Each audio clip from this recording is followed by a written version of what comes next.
once a woman have kids, and say for instance she's dating with kids, she's more receptive, in my opinion, with the women that I've coached or been an acquaintance with. They are more receptive in the reality of the stages of dating. Hmm. That makes sense. I mean, with experience, you have to become more accepting because the reality is that it's so all over the place. You gotta do nothing but accept that shit. You can't run from it, right? Yeah, I I feel didn't like hear too though none you of gotta that. have that community. Oh, I'm sorry. Go ahead. Oh, I was saying I didn't hear what he said. The background, I couldn't really catch what he said. Say what you said, Ken.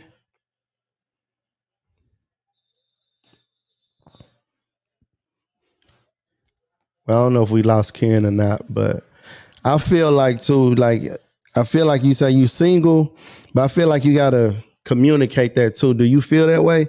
Because some people say when you single, you don't really have to communicate certain things, but I feel like if you are dating or even though y'all not together, y'all just weighing your options.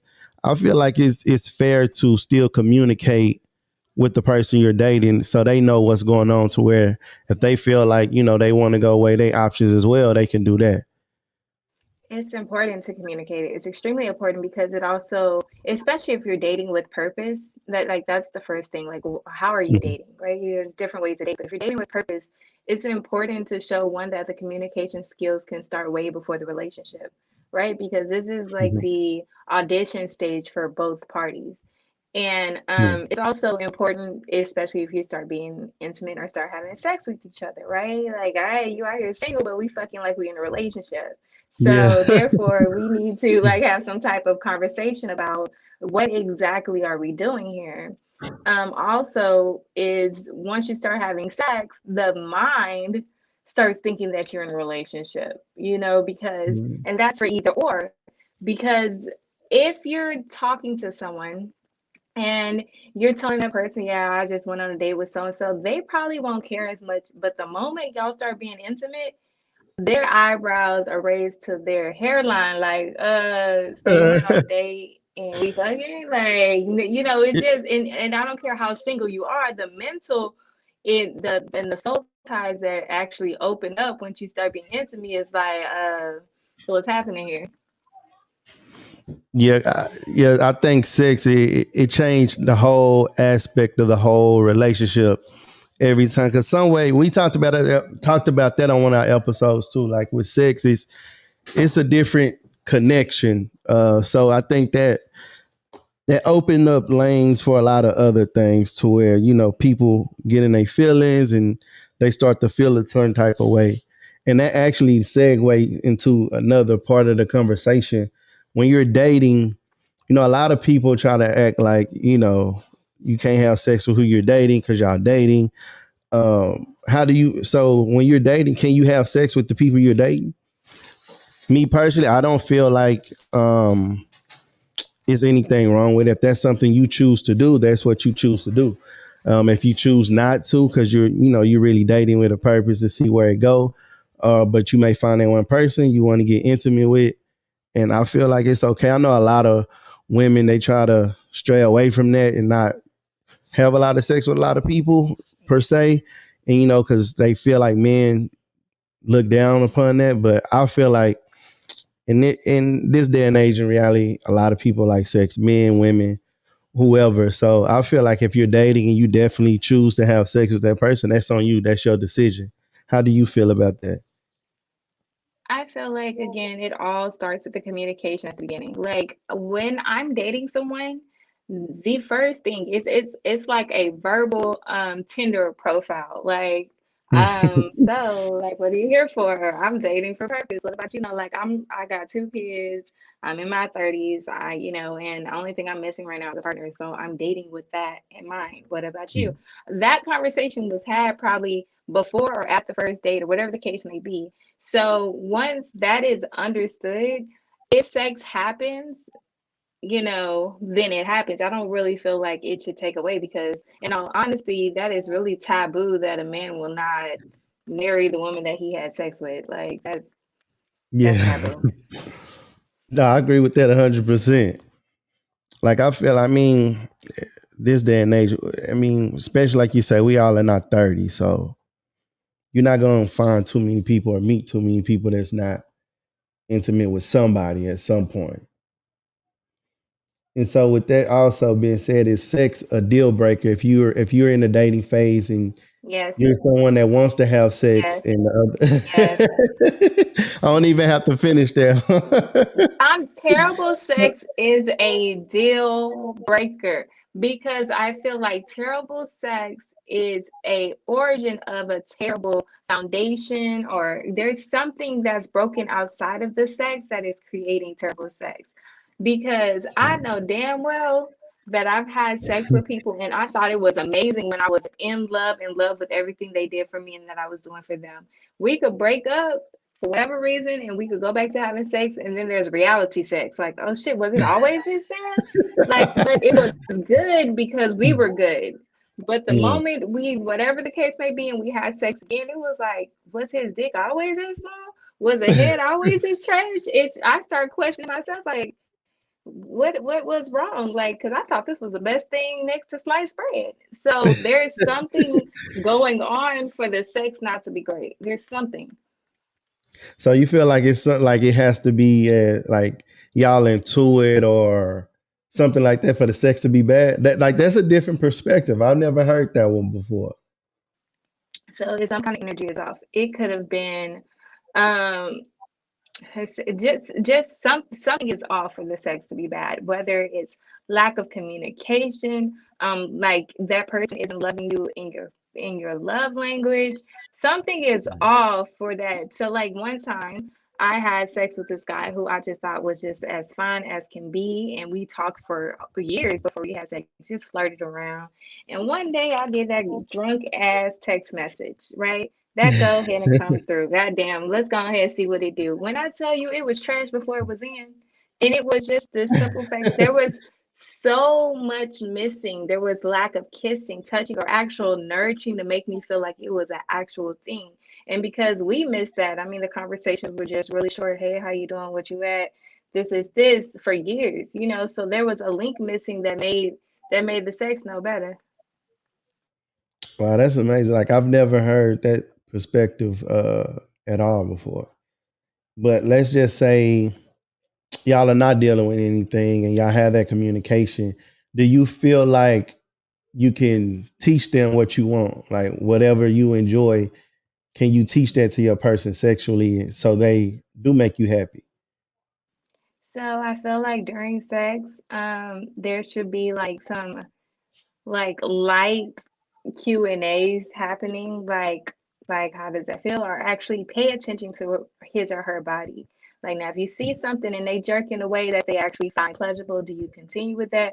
Or if they're like not actually reacting, like it should be even silent communication. And then after that, is there like soft talks of, you know, what can I do better? If that person swears they invented sex and it ain't good, leave that alone. Because I mean, like there's nothing you can really teach a person who feels like they know everything. That's across the board. Yeah. Yeah, because I do So feel I like don't that's know. part of the dating phase as well. I mean, if you get to the point when you're dating, you're like, okay, yeah, no, this is the person I can really rock with this person, and y'all take it to that next level. And it's some things that that person's not doing to please you. I feel like when you're in that dating phase, you can talk to each other about that and fix those things before you take it to the next Hmm. level, which is marriage. So you have to have Relationship, dating relationship. The next page should be yeah, yeah, well, relationship. yeah, it's different. So once you're dating and you get into that relationship to where Uh-huh. you know at some point when you're in a relationship with somebody, you know, okay, this Yeah, the yeah. one. I'm gonna marry her. I'm gonna marry him. And I feel like that's when those hard conversations need to come about before you know walk down that aisle. Well, dating me, period, is hard to tell because I'm the sex pill coach. So I have one rule when it comes to sex, and for us to be completely open. I feel like whoever is my forever partner, and I feel like that should be across the board with any relationship. not just mine, but we have to be completely open sexually because I feel like that's where cheating happens when people are not truthful with what actually pleases them during sex, whether it's something taboo or not, because that person's gonna seek that fulfillment somewhere else, and you might not know about it. You might be on business getting it. So you should definitely be open about it completely. If he like his toes suck, she like her toes suck, if y'all probably both like it, and because you're embarrassed, you're not having this conversation, it might lead to cheating. So I feel like the dating relationship stage is a time to be completely fluid with each other sexually. That's true. So how long do you feel so the dating phase, like how long? Okay, so you're dating and say you're dating multiple people. Then you finally, cut everybody else off but this one person. So how long do you date before you become exclusive or in a relationship or whatever you would want to call it? Like, is it a time frame on that? Me personally, I feel like for me, I was just married in March, and for us, it just Congratulations. naturally, thank you, it just naturally happened. It was nothing that was planned. It just naturally happened. So, do you feel like it's a time frame for that, or you just let it happen and No, y'all both like we in a you can't relationship? really time it because what if a person's in a long distance relationship? So they're only actually able to be physically in each other's presence twice a month. However, someone might both live in Houston and they're able to see each other. Shoot, you live in Houston. If you live on the north side, once down south side, you might see each other like once every other week or once a week or something. But so the actual time spent learning and all that X, Y, and Z can determine it. So that's why there can be an exact time. It's whatever flows naturally between those two people. But it has to be consistent, committed time. Yeah. So once you're, like I said, there's no time frame, and once you get to that point, okay, yeah, this is we exclusive. This is the one. That's when you have the hard conversations. And so, how do you? Because another conversation I'm gonna kind of segue into that we're gonna have on another show.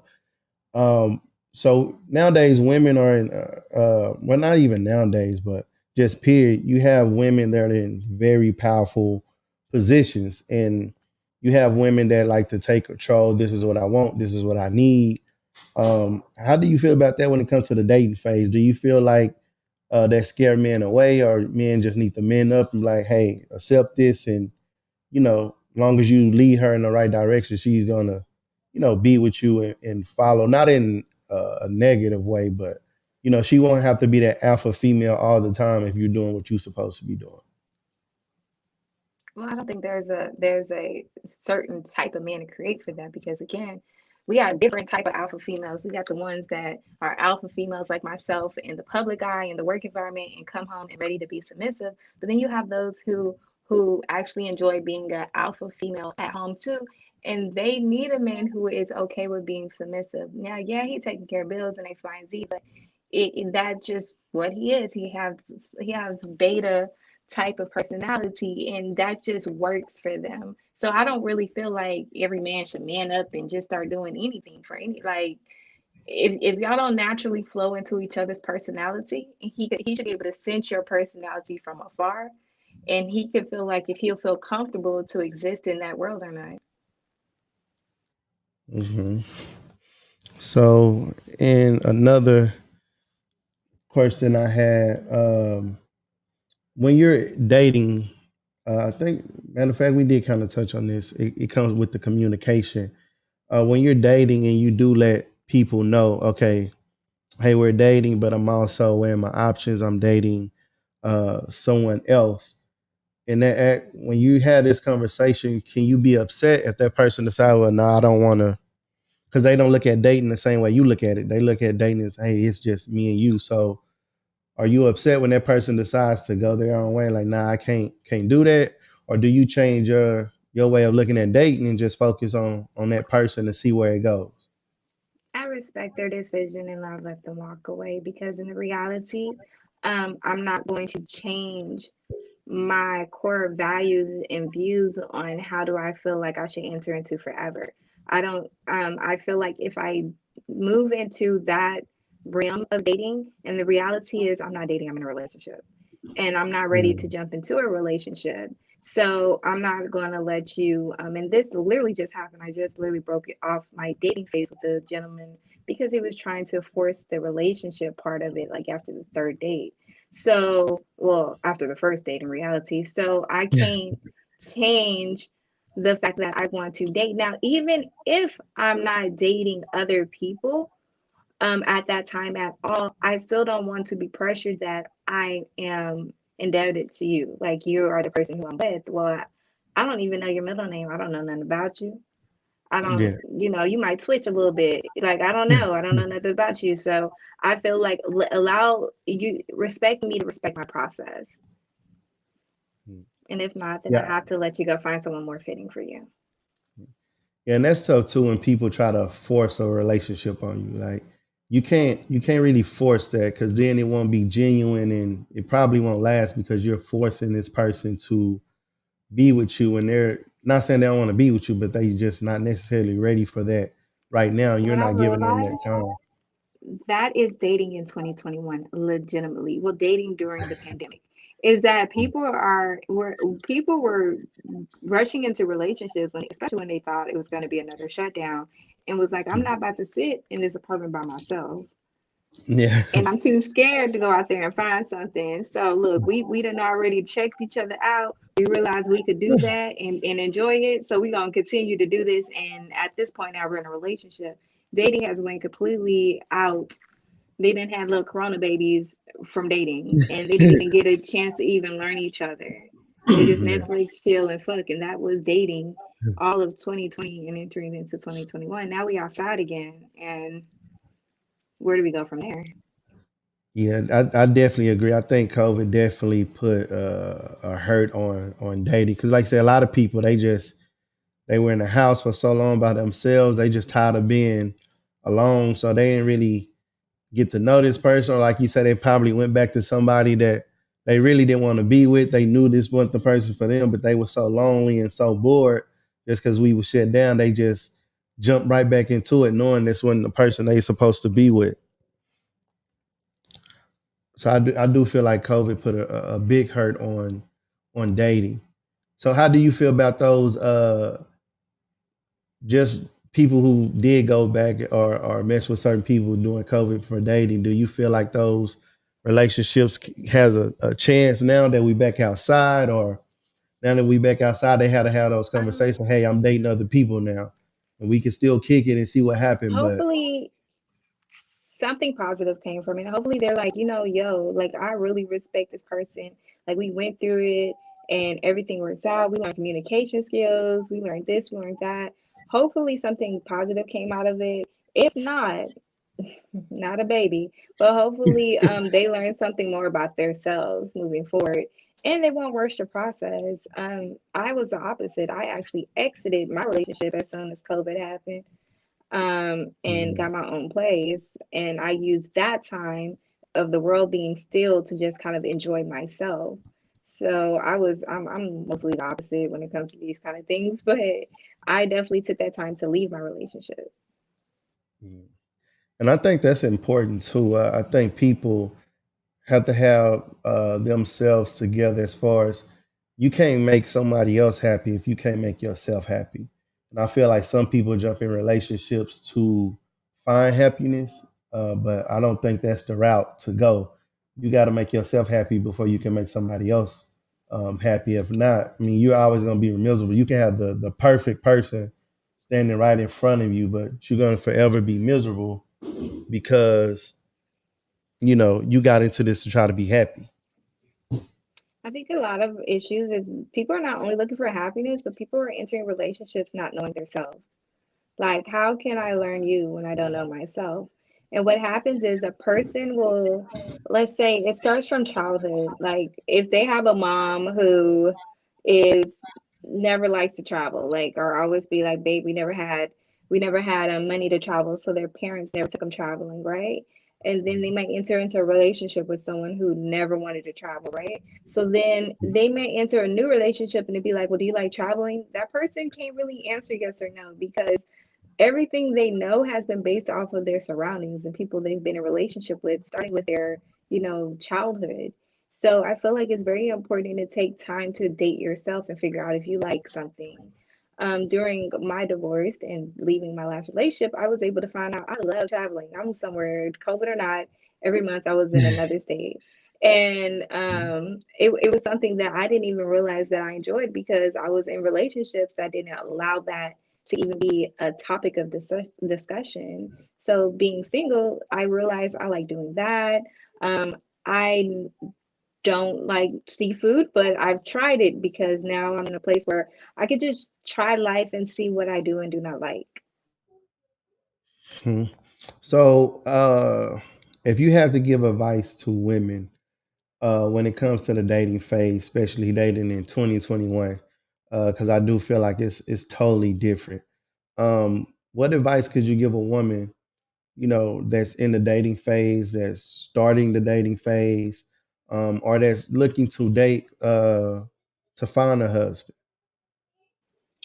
My only advice is do not ignore red flags or warning signs. If a man is trying to tell you something, don't ignore it because you feel like you can change him or with time you can convince him. And most of all, stop thinking that you can sex him into love with you. It is not a thing. Mhm. And I feel like for men, I feel like we have to be more open because I know me personally. Uh, when I met my wife, it was some things we have hard conversations. Some conversations I don't even want to have. But even when we was dating, there was things she told me that I didn't want to hear. Because men sometimes as men we can be real prideful. And it's things that she told me that I definitely didn't want to hear, but I had to learn because I knew this was the woman I wanted to be with. I had to learn to accept these things and listen to her. I can't tell her how she feels or what make her feel certain ways. I have to listen and adjust and move. And I feel like for men and dating in 2021, I think one thing we need to do communicate more, put our pride to the side, and really be open. As men, we hold a lot in, but really be open with your feelings and your heart and everything. I agree with that. I think it's that was based both for both genders. Something that I tell people a lot is that you have to listen to your partner because people give you the blueprint on how to love them and people just miss it. If you pay attention to how they treat you, they're showing you how they want to receive it all the time. Every single time never fails. So if your partner is showing you like they like to just different things like if they like to like hug on you and rub on you and touch on you, it especially if y'all haven't had a conversation about love languages, that's 9 out of 10 their love languages. So they're loving you in the way that they want to receive it. And it's important to have these conversations. I actually like having that conversation within the first 2 dates. Yo, what do you like in what order is your love languages? Because a lot of people are too busy loving people in theirs that they're not giving people the what they're wanting to receive. So mine's is gifts. I love gifts. I love acts of services. You take out the trash for me, I think we'd be good. But if if yours is physical touch and you feel like, well, I hold you all the time, why you not happy? Well, that ain't that, physical touch don't really just do it for me. That's for you, and I'm gonna make sure I give you that. But are you paying attention to what I'm asking for? And that a lot of that get lost in the dialogue because we're so selfish and self-pleasing ourselves and only worrying about how we want to be pleased that we're missing the blueprint that people are giving us. Yeah, I agree with that 100%. We did love languages in our marriage counseling, and that was big for me anyway, because I never really paid attention to love languages, my own, was per se, but during the dating phase, and I never really paid attention to other people, the people I was dating, their love language. But doing that, during our marriage counseling, really paying attention to my wife's love language, I feel like that's really big. Probably dating in marriage, whatever. Like you gotta love people the way they really want to be loved. That too. And then also backdoor understanding each other's apology language. It's kind of really hard to Mm. continue any type of relationship with a person when if you don't understand their apology language. Say for instance, if a person is like the way you embarrass me is the way I like to receive my apology. So if you were cutting up at that job, it ain't even gotta be a relationship. If you sit here and embarrass me in front of all my employees, I need a public apology also. And you think back to like certain situations where a person apologized to you and that you were like, nah, that ain't it. And it was because they weren't apologizing to you in your apology language for you to actually receive it to move on. So it's important that people know that also so that they can continue the dating relationship or whatever marriage, whatever is happening, they can be able to go forward. Wow, that's important. I never even thought about an apology language. I need to do that. I need to pay attention to that. That's big. That's important right there. You just gave me a gem. Oh, yeah, she might need a nice little dinner out, a rock on the hand, a new gift or something to actually You receive that still as a there? I'm I'm sorry. sorry. I don't know what happened. Okay, can you hear me now? Yeah, I Can can you hear hear me? you. Okay, great. I Yes. said Can she you hear might me? need a, Yeah. a, a nice present, a rock on her hand, some flowers, or something like thoughtful, or it could be something she done told you for 2 weeks to do that you ain't did, and you do it, and then she just sees it, and that could be the way she receives apology. Or it's not just like, hey baby, I'm sorry. Like you got to go in with I'm sorry, like what the mofo say for what? Like you got to follow through. And then third way is to say, I'm sorry for this. And I hear that you don't like it. So this is my solution. Like there's so many different ways that people receive apology. It ain't always I'm sorry. And they want to know, like for real, like, do you get where I'm coming from? So it's important to have that even in the dating phase, because you have to start working on that then to even move into the actual relationship if you're dating with purpose. Yeah, that's big. Yeah, I'm definitely gonna have to pay attention to that. But I know we started a little late, so I don't want to hold you up or hold our viewers up longer than we normally do. But I want to thank you for taking the time to come talk with us, drop some gems on us.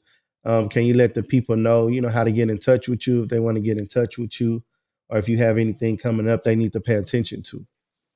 Yeah, sure. So I am able to be found as thesexappealcoach.com, at the Sex Appeal Coach. The Sex Appeal Coach anywhere is where I can be found on any platform. This Friday through Sunday, we have a women's retreat. We only have Saturday day passes where we do our Back to Sexy retreat in Missouri City. We're going to have a full day of events where we're helping women tap back into sexy and strip away those insecurities and step into confidence. So it'll be a full day from 11 a.m. to 8 p.m. of ratchet behavior, a little classy, and teach you just how to continue to keep that steam and sexiness within your relationship and confidence for yourself. So that is happening, and all that can be found at thesexappealcoach.com. Cool. Again, we appreciate it. We apologize. Ken was in the airport, so he probably lost signal. So that's why he faded away on this live. But we appreciate everybody that tuned in. We appreciate you taking the time to come talk to us. And we will definitely be back next Sunday, the same time with a different topic. So y'all make sure y'all tune in. No problem. Thanks for having me. I wish you guys much success on your show. You too. Thank you so much. Bye.